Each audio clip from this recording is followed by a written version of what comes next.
సమ్మక్క సారలమ్మ దర్శనానికి విచ్చేస్తున్న భక్తులకు స్వాగతం సుస్వాగతం. మీ అందరికీ ఒకటి తెలియజేస్తున్నాను, మీరు దర్శనానికి వచ్చేటప్పుడు జాగ్రత్త వహించి ర్యాష్ అండ్ నెగ్లిజెంట్ డ్రైవింగ్ చేయకుండా జాగ్రత్త రావాలండి.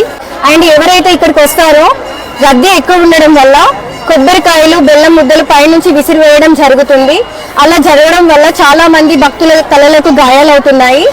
అలాంటివి మీరు చూసుకోవాలి. మీరు ఇక్కడ మేడారంలో అడుగు పెట్టారంటేనే చాలా పెద్ద అదృష్టం అని నేను భావిస్తున్నాను.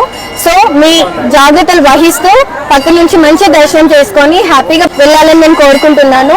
అలాగే మీ చిన్న పిల్లలు ఎవరైనా తీసుకొచ్చారంటే పిల్లలు తప్పిపోకుండా ఉండడానికి నార్మల్గా వాళ్ళ చేతి మీద ఈ ప్లేస్లో ఫోన్ నెంబర్స్ రాయండి. అలా రాయడం వల్ల ఒకవేళ తప్పిపోయినా పోలీస్ సిబ్బందికి వాళ్ళు కనిపించినట్లయితే ఆ ఫోన్ నెంబర్స్ చూసి మేము పేరెంట్స్కి కాల్ చేస్తాము. దానివల్ల పిల్లలకి ఎలాంటి ప్రాబ్లం ఉండకుండా సేఫ్ గా హ్యాపీగా వాళ్ళ మమ్మీ డాడీ దగ్గరికి పంపించగలుగుతాము. అలా జనం ఉండడం వల్ల పిక్ పాకెటర్స్ ఉన్నారు, జేబు దొంగలు ఉన్నారు. కాబట్టి ఎవరు కూడా విలువైన వస్తువులు తీసుకురాకపోవడం మంచిది. ఒకవేళ తీసుకొచ్చినా కూడా జాగ్రత్త వహించాలి. గోల్డ్ ఆర్నమెంట్స్ కానీ, సెల్ ఫోన్స్, వ్యాలెట్స్, ఏటీఎంస్ ఎలాంటివైనా కూడా విలువైన వస్తువులకు మీరే జాగ్రత్త వహించాలి. సమ్మక్క సార్ మీకు ఇక్కడ ఎలాంటి ప్రాబ్లం ఉన్నా కూడా పోలీస్ సిబ్బందిని కలవగలరు. వాళ్ళు మీకు ఎలాంటి హెల్ప్ అయినా చేస్తారండి. అండ్ మీరు జాగ్రత్తగా సేఫ్ గా కోరుకుంటున్నాను. హ్యాపీగా దర్శనం చేసుకొని వెళ్ళండి. Safe and rash negligent driving చేయకూడదు.